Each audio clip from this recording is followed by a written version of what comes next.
Kanye West is definitively taking the most unpopular, risky positions you could take in today's hip-hop culture, regardless of where you line up. For people who've been living under a rock, have you listened to the recent Kanye album, the gospel, the Christian album? Have you been following his recent sort of conversion to Christianity?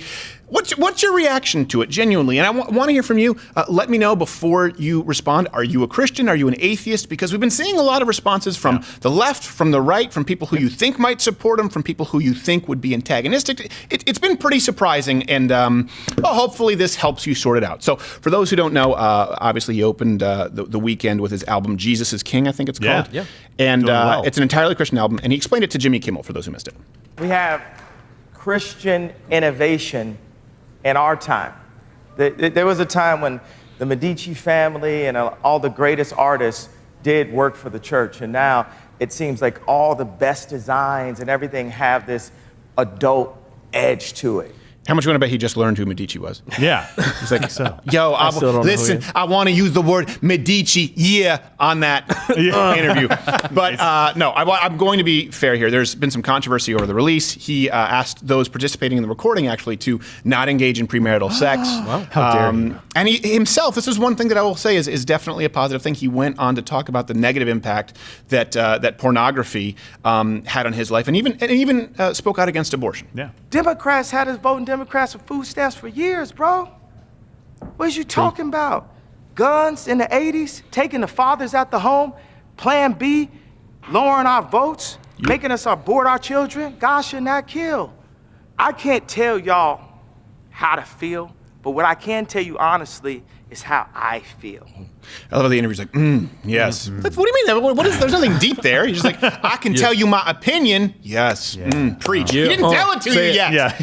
So there have been a wide range of reactions. Obviously, you have some on the left, they want to effectively cancel Kanye West for this overtly Christian message. But then you have some conservatives on the right who've been celebrating him as this sort of figurehead. And then you have some other people who've been trashing him. Some people have just been kind of cautious, as they were after his pro-Trump tweets. Let me tell you one thing, because I mentioned that I think this takes balls because Kanye West has something to lose. So we'll get into some details here as far as what the recent transition has been. But eliminating potty mouth and basically condemning premarital sex, not exactly super popular in the hip-hop community. And go over well. In case people are saying, well, you're generalizing, I want you to look at Billboard Top 100, pick any song from the hip-hop community and pick any of those artists and see where they would line up on those issues. That's right. Yeah. That being said, I'm not jumping on a bandwagon. I've always been a fan of hip-hop.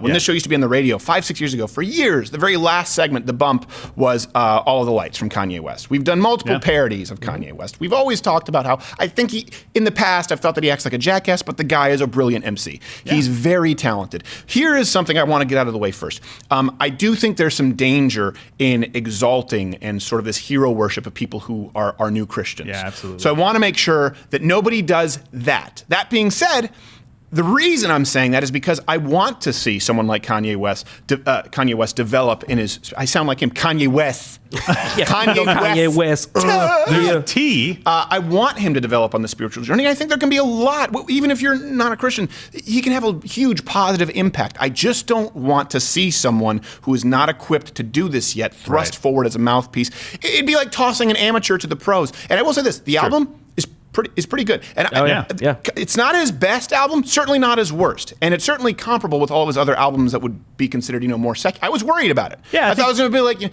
Jesus loves me. Yeah, yes, I know. Why, Kanye? Because the Bible tells me so.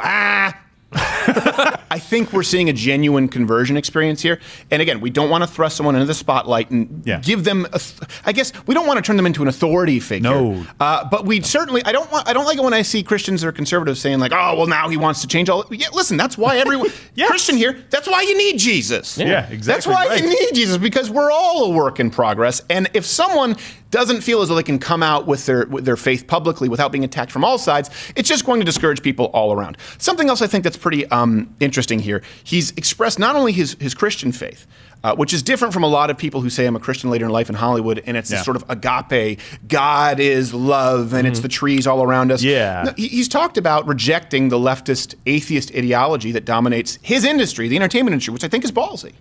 I told him, I said, look, my father's a Black Panther. My mother got arrested for the sit-ins at age 6. It's early. They were fighting for us to have the right to our opinion. She was Not just the sitting. right to She was vote mistaken. for whoever the white liberals said black people are supposed to vote for. Yeah. So I think this is important because the guy is definitely going sort of, if we talk about sort of Kurt Cobain, who hated conservatives back in the day, right? But he was sort of in this, he was steeped in this nihilism, right? And this sort of overall negativity and hopelessness. Do you think he would have still supported the left if he saw them today being the anti-free speech sort of authoritarians that they are? Right, At least Kanye has the balls to point that out. And I think there are two important points here as it relates to his sort of coming out, if you will. Right now, before we get to Christianity, he's living out a statistic that we've talked about on this show. It's undeniable. As people age, as they get older, they gain more life experience, they always become more conservative. And this is regardless of socioeconomic status, even across races, though it still is comparable. You're talking about it in a relative way. Black people still are overwhelmingly Democrat, but they become more conservative as they get older in individual policies.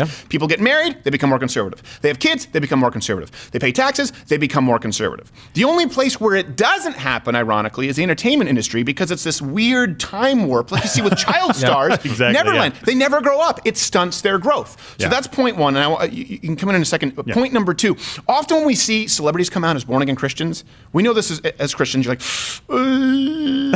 please don't say something crazy. It comes on the heels of a bender where their choice was do so much blow that you would end up in a ditch and be in a tabloid or accept Jesus. Right? And it usually comes, or some form of religion. But it's usually accompanied by some level of insanity, like think Lindsay Lohan with a hijab and the like. Oh my gosh. With Kanye West, we're seeing the opposite. Someone who's been known for being kind of crazy, and he's actually lucid right now, able to articulate his beliefs. He seems to be becoming more humble. Like we're seeing a new and improved Kanye, which is the exact reversal of what you often see with people who are new converts. And for an industry that's this sort of hell-bent on this idea of tolerance and forgiveness, it is ironic to see them rejecting a guy who really isn't going out there being judgmental. He's offering free Sunday services, and he's still doing what he's always done with his albums. By the way, hit the notification bell. Just bookmark the YouTube page if you're here, because notifications don't always work. New video every single day at 9 o'clock Eastern. I always forget the time. I forget the time because I'm playing the game. Another point here that I think is sort of people have missed out on. Here's how I would describe this, okay? And forgive me, I know I'm a Christian, but I'm a very flawed Christian, so I know people say, well, you're a Christian, you're about to use this naughty word. Yeah, apparently I use naughtier words than Kanye West. We're seeing the un-assholing of Kanye West right true. Before our eyes. We're going to turn that into a verb. He's proper word un-assholing.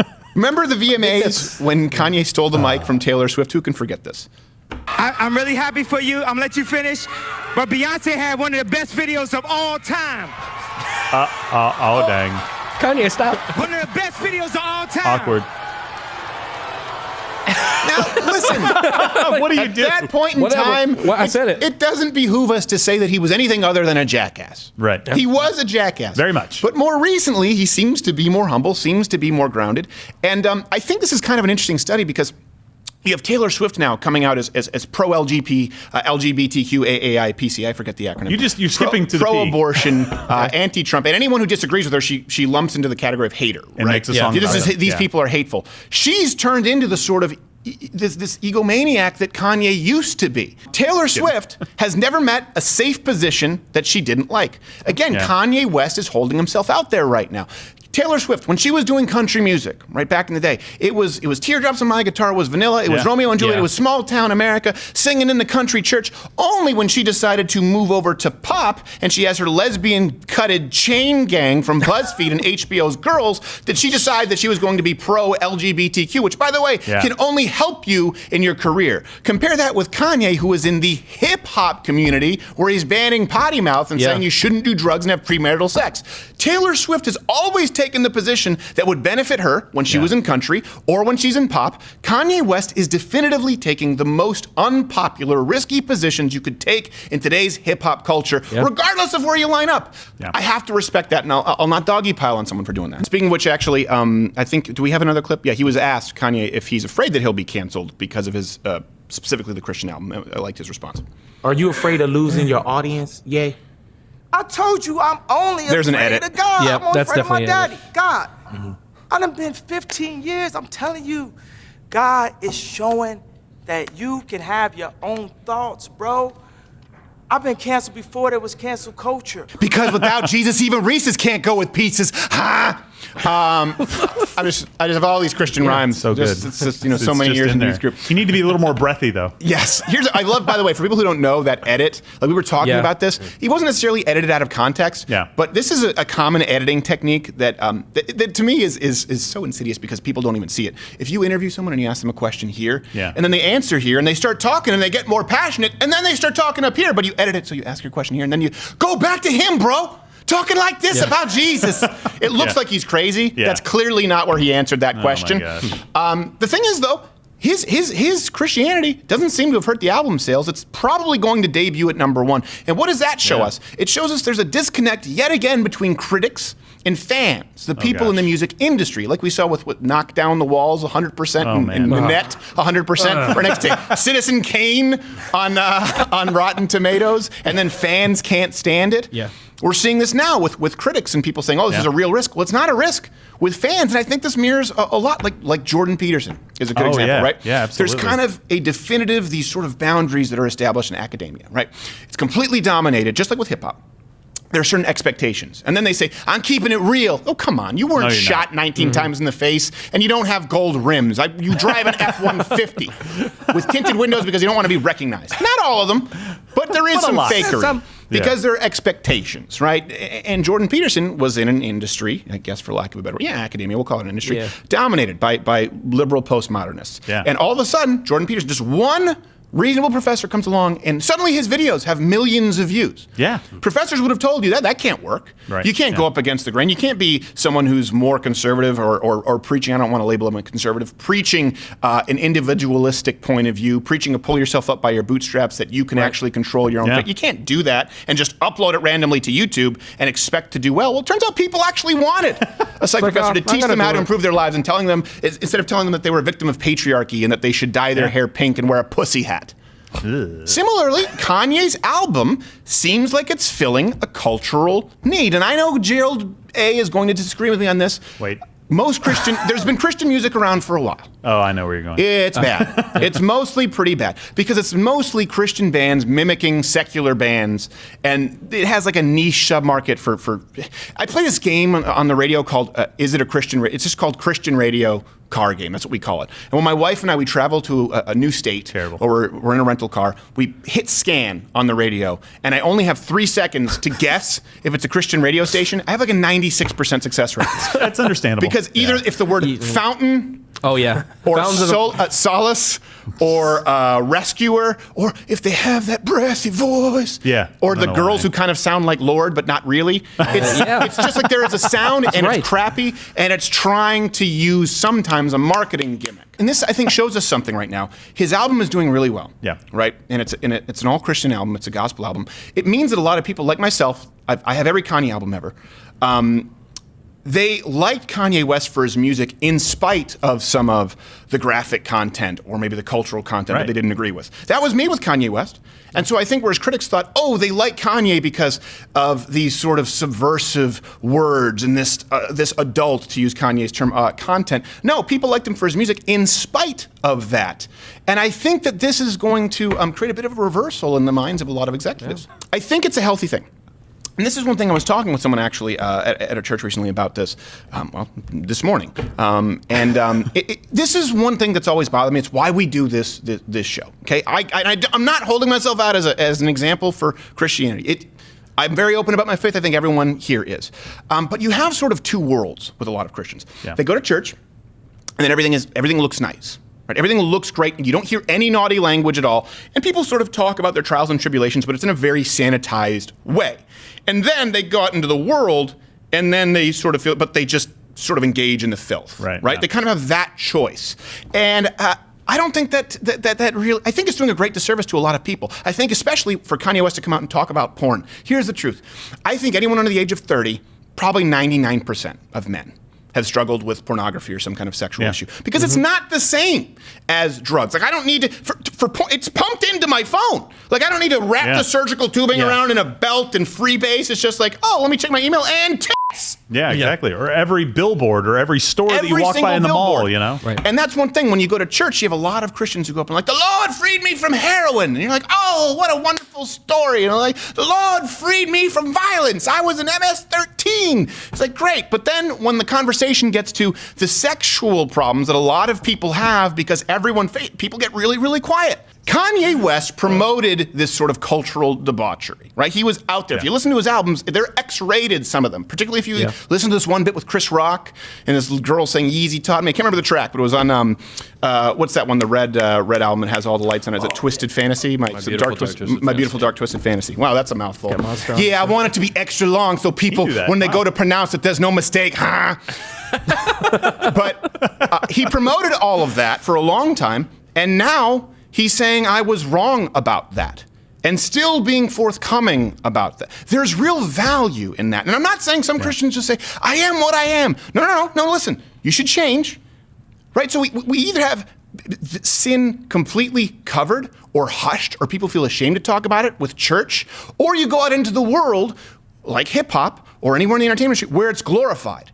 But you should be able to talk about it with other Christians, right? Not without glorifying it, without praising it, but saying, hey, how do we come to a solution? But we don't. So it's either complete silence or glorification of sin. And Kanye promoted the culture for a long time. A lot of the time we don't really understand this. Artists not only sometimes create culture, but they still do live in the culture. Yeah. They're a byproduct of culture. It's kind of like a never-ending loop. And so he was a byproduct of culture, which he would tell you. He's talked about this, and then he said, and I promoted this. It's almost like a kid who's bullied at home, so they go and bully other people. And he went out, he feels guilty about it, and he says, I was promoting this, I don't know how many kids I corrupted. Whether you agree with him or not now that he was corrupting people, I do, to a certain extent. And this is the whole reason that we need Jesus in the first place. Some people are further along the trail than others. I think, as it relates to Kanye West, I always have to give respect to a guy who has the balls to hang himself out there, and he's doing that. I don't know how long-lived it will be. I hope it's a lifelong journey. I think everyone out there, you can be apprehensive, and you should be apprehensive, but also support the guy because he's taking a risk, a genuine risk, and he does need some support. And I think if you approach it that way, it's a balanced way, it's a healthful way to approach it, it's the way that we can most serve someone who's new to sort of their spiritual journey, and no one is going to have egg on their face for doing that. Okay, if you enjoyed this segment, subscribe, hit the notification bell, bookmark the page, but most importantly, join Mug Club at louderwithcrowder.com/Mug Club. This is taken from a show, a life advice segment that's like 60,000 minutes longer? No, it's about 45 minutes longer, but you get a full show behind the paywall every day that you don't get here on YouTube because we've been demonetized a whole long time ago, and I don't expect that to be fixed.